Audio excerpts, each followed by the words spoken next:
নমস্কার, আমি গোবিন্দ দেব গোস্বামী। দেববাণী অ্যাস্ট্রোলজিতে সবাইকে স্বাগত জানাই। আলোচনা খুব গুরুত্বপূর্ণ চলছে আমাদের, যেটা হচ্ছে অঙ্গারক যোগ নিয়ে। অঙ্গারক যোগ কীভাবে সৃষ্টি হয়, অঙ্গারক যোগ কখন ফলদান করে, অঙ্গারক যোগ থেকে কি ফল পাওয়া যায়, এই মূলত তিনটে জায়গা নিয়েই আলোচনা। আপনার কুণ্ডলিতে যদি অঙ্গারক যোগ থেকে থাকে তাহলে অবশ্যই আপনাকে পুরো ভিডিওটি শুরু থেকে শেষ পর্যন্ত দেখতে হবে। প্রথমে আমরা আলোচনায় চলে যাব যে অঙ্গারক যোগ কিভাবে সৃষ্টি হয়। প্রথমত হচ্ছে রাহু এবং মঙ্গল একত্রিতভাবে কোনো রাশিতে যদি 6 ডিগ্রির মধ্যে অবস্থান করেন তবে অঙ্গারক যোগ তৈরি হয়। আজকের আলোচনা হচ্ছে কন্যা রাশি, কন্যা লগ্নের জাতকদের নিয়ে। এবারে 6 ডিগ্রি সামনে থাক পেছনে থাক, অর্থাৎ রাহু মঙ্গল একটু ভিন্নমুখী গতিতে নিজেদের চালনা করেন বা চলেন। সেই হিসেবে ঘড়ির কাঁটার দিকে হচ্ছে রাহুর গতিপথ, আর ঘড়ির কাঁটার বিপরীতে হচ্ছে মঙ্গলের গতিপথ। অতএব যেখানে যে গতিপথই হোক না কেন, ওনাদের পার্থক্য 6 ডিগ্রির মধ্যে হলেই কিন্তু অঙ্গারক যোগ সংগঠিত হবে। এক।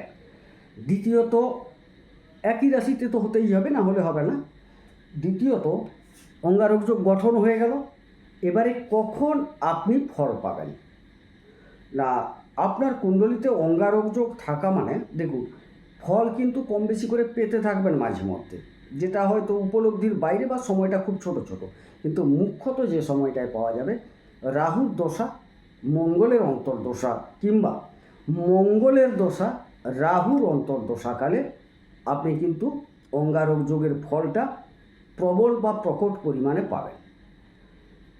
এবার হচ্ছে আর একটা জায়গা, যখন গোচরে গ্রহগুলি পরিভ্রমণ করে, এ তো অহরহ ঘুরছে, কোনো রাশিতে যদি গোচরকালীন অবস্থায় রাহু মঙ্গল একত্রিত হন, একটি রাশিতে 6 ডিগ্রির মধ্যে প্রবেশ করে যান, তখন কিন্তু আপনার কুণ্ডলীর যে জায়গাতে অঙ্গারক যোগ আছে সেখান থেকে তার ফলদান শুরু করবে, এবং যে যে জায়গায় দৃষ্টিটা দেবে রাহু এবং মঙ্গল, সেই জায়গায়ও সেই জায়গার ফলপ্রাপ্তি আপনারা করতে পারবেন। এবারে প্রশ্ন হচ্ছে, অঙ্গারক যোগ ভালো দেয় না মন্দ দেয় ফলটা? ক্ষেত্র অনুসারে অঙ্গারক যোগ আপনাকে প্রভূত ভালো ফল দিতে পারে, আবার ক্ষেত্র অনুসারে এই অঙ্গারক যোগ আপনাকে ধ্বংসের মুখে দাঁড় করিয়ে দিতে পারে। অঙ্গারক যোগের এই হচ্ছে একটা ফলাফল। এবারে প্রশ্ন হচ্ছে, ক্ষেত্র বিশেষেই যে শব্দটা ব্যবহার করলাম, এই ক্ষেত্রটা কোথায় কি সেটা জেনে নেওয়ার দরকার আছে। আজকের আলোচনা মূলত সেই জায়গা নিয়ে। আপনি যদি লগ্ন বা রাশি যাই হোক না কেন, লগ্ন থেকে আপনি এটার 70% ফল প্রত্যাশা করতে পারেন অঙ্গারক যোগের ফল, আর রাশি থেকে 30% আপনি পাবেন অঙ্গারক যোগের ফল।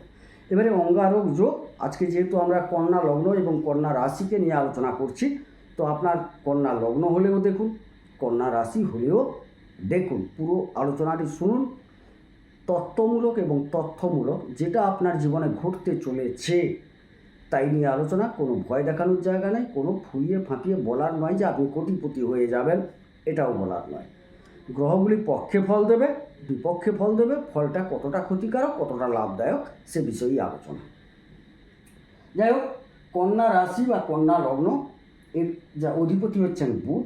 আমরা এখানে কিন্তু বুধের উপস্থিতি অনুপস্থিতি দুটোই আলোচনা করব, এবং মঙ্গল রাহু উপস্থিতি তো অবশ্যই এই নিয়ে আলোচনা করব। যাই হোক, কন্যা লগ্ন বা রাশিতে যদি আপনার অঙ্গারক যোগ ঘটে থাকে, তাইলে কিন্তু সেই অঙ্গারক যোগ যথেষ্ট ক্ষতিকারক হয়। কিসের উপর ক্ষতি করবে না, আপনার শরীরের উপর ক্ষতি করবে, মন মানসিকতার উপর ক্ষতি করবে। আপনাকে যে মানুষের কাছে গ্রহণযোগ্যতা সেটা হারাতে হবে, আপনার মধ্যে একটা অহংকার বৃদ্ধি পাবে, একটা হঠকারিতা বৃদ্ধি পাবে। অর্থাৎ যেইভাবে যে কাজে যাবেন সেই কাজটা আপনি ক্ষতি করে বসবেন। অসম্মান বৃদ্ধি যোগ, রক্তপাত যোগ, কিছু ধ্বংসাত্মক জায়গা আপনার জীবনে ঘটে যেতে পারে এই অঙ্গারক যোগের কারণে। অর্থাৎ আপনার লগ্ন বা রাশিতে যদি অঙ্গারক যোগ হয়ে থাকে, এর কারণটা বলি। মঙ্গল কিন্তু তৃতীয় এবং অষ্টমপতি হয়ে যেহেতু আপনার লগ্ন বা রাশিতে আসছেন এবং রাহু সঙ্গে আছেন, সুতরাং এই জায়গায় মঙ্গল স্বাভাবিক এই ঘরে ভালো ঘর থেকে আসেননি প্রথমত, দ্বিতীয়ত তিনি কিন্তু কন্যায় বসলে তিনি শুভ ফল দেন না। এই জন্য এই জায়গাটায় মঙ্গল প্রবল ক্ষতিকারক, রাহু তার সাথে কিঞ্চিত ক্ষতিকারক, যদিও রাহু বুধে খুব একটা খারাপ হয় না এই জায়গায়, কিন্তু বুধ উপস্থিত থাকলে জড়ত্ব যোগ তৈরি করে দেয়। সুতরাং দেখা যাচ্ছে এখানে যদি বুধ উপস্থিত থাকে কিছু কাজকে আপনার আটকে দেবে, আর বুধ যদি উপস্থিত না থাকে তাইলে বাকি যে ঘটনাগুলো ঘটবে সেটা আমি বুঝিয়ে বললাম আপনাদের, বুঝে নেবেন এই ঘটনাগুলি ঘটতে চলেছে আপনাদের জীবন। মূলত সাবধানতা কি না, সাবধানতা হচ্ছে নিজেকে সংযত করা, ভেবে চিন্তে কথা বলা, আচরণকে অনেক বেশি মার্জিত করা, বয়োজ্যেষ্ঠ বয়কনিষ্ঠ সমবয়সী এদের সাথে যেখানে যে ব্যবহার প্রয়োজন সেটা করা। তবে কিছুটা আপনার আচরণগত দিক থেকে এই যোগ থেকে আপনি অনেকটা বেরিয়ে যেতে পারবেন, না হলে কিন্তু সমস্যা আপনাকে জর্জরিত করবে। দ্বিতীয় ঘর, এখান থেকে আমরা সবসময় আলোচনা করি যে টাকা পয়সা সঞ্চয় ইত্যাদি নিয়ে। এই জায়গায় যদি অঙ্গারক হয় তাইলে কিন্তু আপনার জীবনে দেখা যাবে হ্যাঁ হঠাৎ কিছু পয়সা করি আপনার আসবে, কিন্তু সেই পয়সা স্থায়িত্ব ঘটবে না, সেই পয়সার স্থায়িত্ব আপনি দেখতে পাবেন না, অর্থাৎ সঞ্চয় হবে না অথচ আপনি উপার্জন করবেন। পয়সা আসবে যে কোনোভাবে, সে কিন্তু টিকবে না আপনার কাছে, পয়সা বেরিয়ে যাবে। শ্বশুর বাড়ির সাথে কিছু সম্পর্কের অবনতি হওয়ার সম্ভাবনা। যোগাযোগের ক্ষেত্রে প্রাথমিক স্তরে আপনি বেশ কিছুটা যোগাযোগ বাড়িয়ে নিলেও শেষ পর্যন্ত যোগাযোগ কিন্তু ভগ্ন হবে। ভালো কিছু করতে চাইছেন, শুরুটা খুব ভালো হবে, শেষের দিকটা কিন্তু ভালো যাবে না। পাড়াপড়শিদের সাথে মধুর সম্পর্ক থেকে খারাপ সম্পর্কে ধীরে ধীরে গড়াবে। এই জায়গা থেকে আপনাকে খুব সাবধানতার সাথে অতিক্রম করতে হবে, আর গলা জাতীয় জায়গা থেকে আপনাকে সাবধান থাকতে হবে, বিশেষ করে গলা এই অংশটা থেকে একটু সাবধান থাকতে হবে।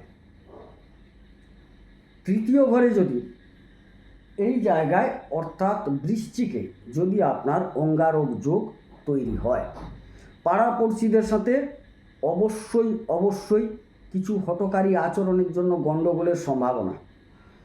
যোগাযোগ কিন্তু হবে, অনেকটা এগিয়ে যাবে, ঠিক যে কোনো কারণে হোক আপনার সিদ্ধান্ত ভুল গ্রহণের জন্য আপনি কিন্তু নিজেই যোগাযোগটাকে বিচ্ছিন্ন করে ফেলবেন। আপনি জ্ঞাতসারে বা অজ্ঞাতসারে সেই যোগাযোগ বিচ্ছিন্ন হওয়ার মূল কারণ কিন্তু আপনি। আপনার পরাক্রমতা যথেষ্ট বৃদ্ধি পাবে, যে কোনো জায়গায় যে কোনো কাজের ক্ষেত্রে, বিশেষ করে তো যোগাযোগের ক্ষেত্রে যথেষ্ট বৃদ্ধি পাবে, কিন্তু সেই বৃদ্ধিপ্রাপ্ত পরাক্রমই আপনার হতাশার কারণ হবে। পাড়াপড়শিদের সাথে সম্পর্ক ভালো বজায় রাখার চেষ্টা করুন। চতুর্থ ঘর যদি আপনার এই জায়গায় ধনুতে কোনো কারণে হয়, এই অঙ্গারক যোগ পরিবারের মধ্যে একটা অশান্তি বিরাজ করবে আপনাকে নিয়ে, আপনার কারণে আপনি অশান্তিতে ভুগবেন, অন্যেরাও ভুগবে। গাড়ি বাড়ি ইত্যাদির একটা প্রয়াস নেবেন, কিন্তু সেই প্রয়াস ব্যর্থ হবে। বা যারা গাড়ি ব্যবসা করেন, ভূমি কেনা বেচার ব্যবসা করেন, বাড়ি নির্মাণের ব্যবসা করেন, তাদের ক্ষেত্রে কিন্তু প্রচুর জটিলতা তৈরি হবে, এবং সেই জায়গায় দেখা যাবে ব্যবসা বা যাই করুন নিজের জন্যও করছেন, তাতে কিছু সমস্যা অনুভব করবেন। হয়তো আপনি একটা জমি কিনতে চাইছেন, বাড়ি কিনতে চাইছেন, সেই জায়গার কাগজপত্রে কোনো ডিস্টার্ব বেরিয়ে যাবে, বা যে প্রপার ল্যান্ড, সেই ল্যান্ডের মধ্যে দেখা যাবে এমন কিছু সমস্যা আছে যেটা আপনি পরে বুঝতে পারবেন। হয়তো আপনি আবেগে কিনে নিয়েছেন, পরে বুঝতে পারবেন যেটা আমার অনেক দেখে শুনে কেনা উচিত ছিল, কারণ রাহু এখানে বিভ্রমতা তৈরি করবে, একটু লালসা বাড়িয়ে দেবে, মনে হবে কম দামে জায়গাটা পেয়েছি, এক্ষুনি কিনে নিই, রাতের মধ্যে কিনে নিই, কি 4 দিনের মধ্যে কিনে নিই। তারপরে বুঝবেন যে এই জায়গাটার মধ্যে সমস্যা আছে বলেই এত কম দামে দেওয়া হয়েছে, বা এই বাড়িটার এই সমস্যা আছে বলে আমাকে কম দামে দেওয়া হয়েছে, বা গাড়ির ক্ষেত্রেও যে এর মধ্যে অনেক যন্ত্রাংশ খারাপ আছে বলে আমাকে এই গাড়িটি বিক্রি করেছে, পরে অনুভব করবেন। কিন্তু প্রথমে আপনি আবেগের বশে এই জায়গাগুলোয় নেমে যাবেন। বাড়িতে কলহ দ্বন্দ্ব হওয়ার সম্ভাবনা, পারিবারিক অশান্তি সূচিত হবে, এই জায়গার অঙ্গারক যোগ তৈরি করে এগুলো। তো সুতরাং এই জায়গায় আপনার পদক্ষেপ গ্রহণ করা উচিত, যেটা উচিত ভেবে চিন্তে করা উচিত, পরে তো সমাধানের কথায় আসছি। পঞ্চমে যদি আপনার অঙ্গারক যোগ হয়, প্রেম কিন্তু আসবে, প্রচুর পরিমাণে প্রেম আসবে, প্রেম কিন্তু টিকবে না, প্রেমের মধ্যে দ্বন্দ্ব চলবে।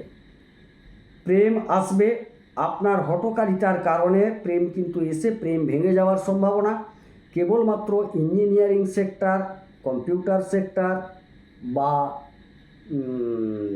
বৈদেশিক কোনো কর্ম, ফটোগ্রাফির কর্ম, যারা কন্ট্রাক্টারি কিছু কাজ করেন তাদের ক্ষেত্রে, ইঞ্জিনিয়ারিং ডিপার্টমেন্টে যারা কাজ করেন তার মধ্যে বিশেষ করে ভূমি ইঞ্জিনিয়ার আর মানে বাড়ি নির্মাণের যে ইঞ্জিনিয়ার, ইলেকট্রিক্যাল ইঞ্জিনিয়ার, এদের কিন্তু একটা ভালো হবে যদি রাহু ভালো তারা পান। অর্থাৎ নবতারা চক্রে এখানে চলে যেতে হবে। নবতারা চক্রে এই রাহু যদি সম্পদ তারা, মিত্র তারা, অতিমিত্র তারা পান, মঙ্গলের মধ্যে পান, তাইলে আপনি কিন্তু এখান থেকে প্রবলভাবে সাফল্য লাভ করতে পারবেন। প্রেমের ক্ষেত্রেও অনুরূপ, এখানে প্রেম ধ্বংস হওয়ার সম্ভাবনা 80%, যে 20% টিকবে। নবতারা চক্রে যদি রাহুর অবস্থান, মঙ্গলের অবস্থান প্রকৃতপক্ষে ভালো থাকে তবে ভালো ফল পাবেন। মঙ্গল এখানে উচ্চ, তথাপি উচ্চ মঙ্গল হলেও যদি তিনি দেখা যাবে বদ তারায় বসে গেছেন, মানে নিধন তারায় বসে গেছেন, প্রত্যারী তারায় বসে গেছেন, তাইলে তো আপনি ভালো ফল পাবেন না। যাই হোক, এই হচ্ছে বিষয়। সুতরাং সাফল্যর ক্ষেত্র বললাম, প্রেমের ক্ষেত্র বললাম, যারা উচ্চশিক্ষায় আছেন তাদের বলি, উচ্চশিক্ষায় যারা ইলেকট্রিশিয়ান বা ইলেকট্রিক নিয়ে পড়াশোনা করছেন, কম্পিউটার নিয়ে পড়াশোনা করছেন, ইঞ্জিনিয়ারিং ক্ষেত্রে পড়াশোনা করছেন, সেই ক্ষেত্রগুলো খুব ভালো ফল দিয়ে যাবে। ভূমি সংক্রান্ত বিষয় নিয়ে পড়াশোনা করছেন, খনি সংক্রান্ত বিষয় নিয়ে পড়াশোনা করছেন, তাদের ক্ষেত্রে ভালো ফল আছে, না হলে ভালো ফল পাবেন না আপনি। ষষ্ঠে অঙ্গারক যোগ যদি হয়, ষষ্ঠ স্থল কুম্ভের ঘরে যদি অঙ্গারক যোগ হয়, অবশ্যই বেশ কিছুটা শত্রু দমনের জন্য আপনার পারদর্শিতা পরিলক্ষিত হবে। আপনি শত্রু দমনের ক্ষেত্রে যথেষ্ট ভূমিকা অবলম্বন করবেন এবং নিজের যে একটা দাপট, যে পরাক্রমতা, সেটা কিন্তু শত্রুকে ভাবিয়ে তুলবে। আবার এই পরাক্রমতা, এই হঠকারিতা আপনাকে আবার শত্রু তৈরিও করিয়ে দেবে। গাড়ির অ্যাক্সিডেন্ট হওয়ার যোগ প্রবল, আইনি জটিলতায় জড়িয়ে যাওয়ার সম্ভাবনা প্রবল দেখতে পাচ্ছি এখানে। ব্লাড রিলেটেড সমস্যায় ভুগে যাবেন, বেশ কিছুটা কোমরের নিম্নাংশ, মাথার পেছনের অংশে আঘাত লাগার সম্ভাবনা এই জায়গায়, এমনকি আইনি জটিলতায় ভুগবেন, জেল যাত্রা বা কমসে কম পুলিশ আইন ইত্যাদির যে এই লিটিগেশন, এই জায়গায় ভুগে যাওয়ার সম্ভাবনা এবং বড় মাপের ঋণ হওয়ার সম্ভাবনা দেখতে পাওয়া যাচ্ছে। সপ্তমে যদি অঙ্গারক যোগ হয়ে থাকে, প্রথমেই বলি আপনার কিন্তু দাম্পত্যটা টিকবে না। আপনার স্ত্রীও এক পক্ষ থেকে হঠকারী হবে, আপনি দেখে নেবেন, এবং তার আচরণে আপনি বা আপনার স্বামী, যেই হোক স্ত্রী বা স্বামী, হঠকারী হবে। আপনার আচরণে আপনি কিন্তু তাকে যতই চেষ্টা করুন শুধরাতে পারবেন না, সে এমনভাবে ভাব দেখাবে যেটা আপনার ক্ষেত্রে অসহ্য হয়ে উঠবে। ব্যবসা ক্ষেত্রে উত্থান পতন অবশ্যম্ভাবী। একটা জায়গা বললাম, এমন কিছু সিদ্ধান্ত নেবেন আপনি যে এইটা করলে মনে হয় আমার ব্যবসাটা একদম হু হু করে বেড়ে যাবে।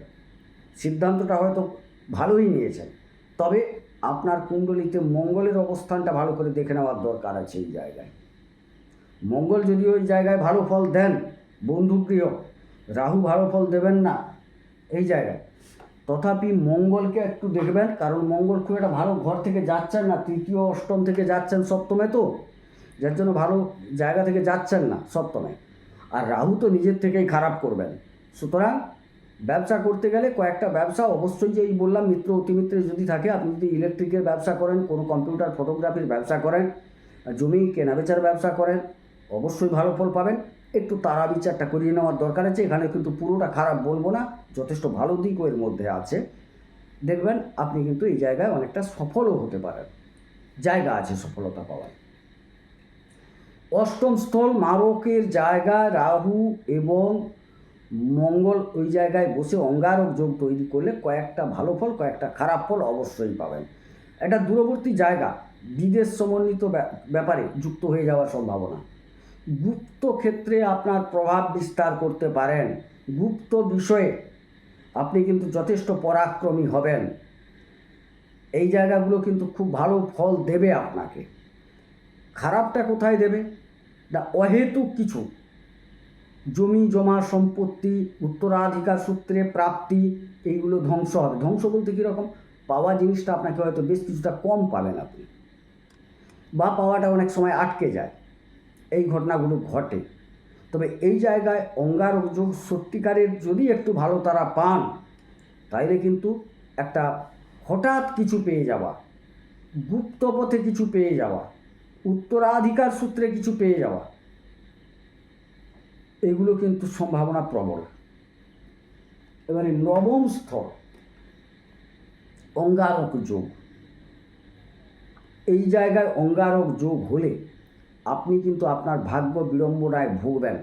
এখানে ফলটা কীরকম আসবে জানেন, কোনো বিষয়টা শুরু করেছেন তো হঠাৎ একটা লাভের মুখ দেখবেন, তারপর সেই লাভটা ধীরে ধীরে ধীরে ধীরে ক্ষতির দিকে যাবে। তবে হ্যাঁ, ভাগ্য মানে কেবলমাত্র টাকা পয়সা নিয়ে তো নয়, আপনি সার্বিক শরীর থেকে শুরু করে মানে মানুষ জীবনে আমি সুস্থ থাকবো, আমার অর্থ সম্পদ কতটা, আমার সন্তান ভাগ্য কী, আমার স্ত্রী ভাগ্য কী, আমার ব্যবসা কীরকম, চাকরি কীরকম, উপার্জন কীরকম, সব মিলিয়ে ভাগ্য।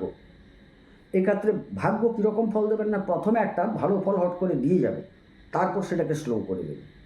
সুতরাং এই বিষয়টাই যাতে রানিং থাকে, দীর্ঘমেয়াদী হয়, সে বিষয়ে আপনাকে সচেষ্ট হতে হবে। এই জায়গায় এখানে অনেক সময় দেখা যায় ধর্মের প্রতি অনীহা আসে, বাবা মার প্রতি একটু অনীহা তৈরি হয়ে যায়, বিশেষ করে বাবার প্রতি। আর বাবার শরীর নিয়ে যথেষ্ট চিন্তিত হওয়ার সম্ভাবনা প্রবল, বাবাকে নিয়ে চিন্তিত হওয়ার সম্ভাবনা প্রবল, এই জায়গায় দেখা যাচ্ছে। দশম স্থল, এই দশমে যদি অঙ্গারক যোগ হয়, ভালো করে দেখুন, এই জায়গায় অঙ্গারক যোগ আপনাকে পরিপূর্ণ সফলতা সুফলতা দিয়ে যাবে। এটা বায়ু তত্ত্বের জায়গা, আপনি যদি বায়ু জাতীয় কোনো কাজে থাকেন খুব ভালো ফল পাবেন। রিসার্চ, সেই জায়গা থেকে ভালো ফল পাবেন। ইঞ্জিনিয়ারিং সেক্টর, খুব ভালো ফল পাবেন। ইলেকট্রিক জাতীয়, মানে রাহু এবং মঙ্গলের যে কাজগুলো, প্রশাসনিক ক্ষেত্রে আপনি যোগদান করতে পারেন। আপনি পুলিশ মিলিটারি ক্ষেত্র, এখান থেকে খুব পরাক্রমতার সাথে আপনি সুফল পাবেন এই জায়গাটায়।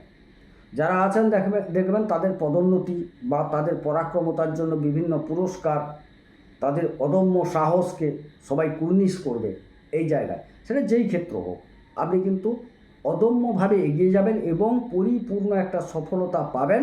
শুধু একটি, ওই বুধকে একটু ভালো জায়গায় থাকতে হবে, কারণ এটা বুধের গড়, বুধকে একটু ভালো জায়গায় থাকতে হবে। বাকি মঙ্গল আর রাহু আপনাকে পরিপূর্ণ আশীর্বাদ করার জন্য থাকছেন।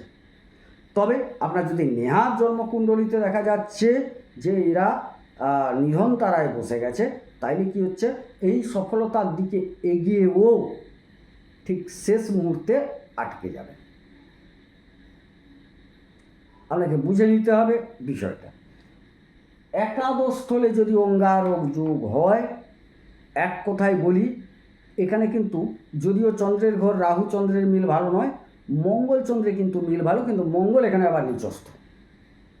রাহু এখানে কি হয়, শুভ ফল দিয়ে থাকে। এটা মানে শাস্ত্রগতভাবে বলা হয়েছে, মৃগপতি বৃষকন্যা কর্কটস্থে চ রাহু ভবতী বিপুল লক্ষ্মী রাজ রাজাধিপবা। কখন রাহু ভালো ফল দেবে? একা বসলে। এখানে কিন্তু মঙ্গলের সাথে যুক্ত হয়ে গেছে, মানে একটা মিশ্র ফল। এখানে তাও ভালো বলছি, খারাপ খুব একটা নয়, ভালো বলছি। কেন বলছি না, রাহু ভালো ফল দেওয়ার জন্য ব্যস্ত, আর কর্কটে মঙ্গল কিন্তু নিচস্থ, তথাপি একটু ভালো দেওয়ার চেষ্টা করেন, একটু ভালো দেওয়ার চেষ্টা করেন। কখন করেন? যদি চন্দ্র মঙ্গলের কাছাকাছি থাকে, রাহুর নয় কিন্তু মঙ্গলের কাছাকাছি। আমি ধরে নিলাম 12 ডিগ্রিতে রাহু বসে আছে, আর ধরুন আপনার এদিকে 5 ডিগ্রিতে, রাহু বসে আছে 12 ডিগ্রিতে, আর 8 ডিগ্রি 7 ডিগ্রিতে বসে আছে মঙ্গল, আর চন্দ্র বসে আছে 4-5-এ। তাহলে মঙ্গল চন্দ্র কাছাকাছি হয়ে যাচ্ছে, রাহু থেকে দূরত্ব হয়ে যাচ্ছে। সুতরাং এই মঙ্গল চন্দ্র একটা মহালক্ষ্মী যোগ দান করবে আপনাকে। এইরকম কম্বিনেশন হলে উপার্জন ঠিক থাকবে, না হলে কিন্তু উপার্জনের ক্ষেত্রে উত্থান পতন হবে। কিছুদিন হঠাৎ কিছু উপার্জন করলেন, কিছুদিন পরে আবার সেই উপার্জনটা থিতিয়ে গেল, এরকম একটা ভাব আসবে। আর দ্বাদশে যদি রাহু মঙ্গল যুক্ত হয়, আপনাকে মাথায় রাখতে হবে যে আপনার অতিরিক্ত পরাক্রমতার কারণে বা কোনো গুপ্ত কারণে আপনার কিন্তু জেল জরিমানা হওয়ার সম্ভাবনা, গুপ্ত রোগে ভুগে যেতে পারেন, রক্তপাতজনিত রোগে ভুগতে পারেন, অ্যাক্সিডেন্ট অপারেশন জাতীয় রোগে ভুগে হাসপাতাল যেতে হতে পারে, কোনো আপনার হঠকারী আচরণের জন্য আপনাকে হয়তো জেল যাত্রাও হতে পারে। তবে হ্যাঁ, বিদেশ বাস যোগও এর মধ্যে আছে। এবারে যদি মিত্র অতিমিত্র তারা পেয়ে যায়, আপনি কিন্তু বিদেশ গমনের যে একটা প্রয়াস নেবেন, সেখানে আপনি যেতে পারবেন, সেখানে আবার আপনি পরাক্রমতা দেখাতে পারবেন। এই ছিল দ্বাদশ ঘরের আলোচনা। কন্যা লগ্ন কন্যা রাশির মানুষজনের যদি কুণ্ডলিতে অঙ্গারক যোগ থেকে থাকে, দেখা যাচ্ছে বেশিরভাগ ক্ষেত্রেই সফলতা প্রাপ্তিতে বাধা আসে। বেশ কয়েকটি ক্ষেত্রে সফলতা প্রাপ্তির যোগ তৈরিও হয়। সুতরাং আপনার কুণ্ডলীর অবস্থান, ডিগ্রিগত অবস্থান, নক্ষত্রগত অবস্থান, এগুলোকে বিবেচনা করে সিদ্ধান্ত গ্রহণ করতে হবে এই অঙ্গারক যোগ আপনার জীবনকে পুরো ছারখার করবে, না আপনার জীবনকে গঠন করে দেবে, তৈরি করে দেবে। অর্থাৎ এই অঙ্গারক যোগ, যে আগুনটা জ্বলবে, এটা অঙ্গারক মানে তো আগুন, এক প্রকার আগুন থেকে আংরা, এটা আপনার সৃষ্টির আগুন জ্বালাচ্ছে না ধ্বংসের আগুন জ্বালাচ্ছে, বুঝে নেবার দায়িত্ব আপনার। সুতরাং আপনি যদি মনে করেন যে আপনি বুঝতে পারছেন না, আপনার কোনো প্রিয় জ্যোতিষের কাছে যান, বসে বুঝে নেন। যারা আমার সাথে যোগাযোগ করতে চাইছেন, আমার নাম্বার দেওয়া আছে 9609078231, এটা হচ্ছে আমার কল নাম্বার, আর 8972451464 এটা হচ্ছে হোয়াটসঅ্যাপ নাম্বার। এখানে কলও করতে পারেন, হোয়াটসঅ্যাপ করতে পারেন। যদি কোনো সময় একটি ফোন বন্ধ থাকে, আর একটি অবশ্যই খোলা থাকছে। যাই হোক, পরের এপিসোডে দেখা হবে। অঙ্গারক যোগের সিরিজ চলছে। ইতিপূর্বে আমার মেষ, বৃষ, মিথুন, কর্কট, সিংহ হয়ে গেছে, কন্যা চলছে, এরপর আবার রাশিফল আসবে, তারপর আবার শুরু করব আবার অঙ্গারক যোগ, কারণ রাশিফলটা দিয়ে দিতে হবে এবারে। যাই হোক, সবাই সুস্থ থাকুন, সুন্দর থাকুন, ঈশ্বর সকলের মঙ্গল করুন, মঙ্গল হোক। নমস্কার।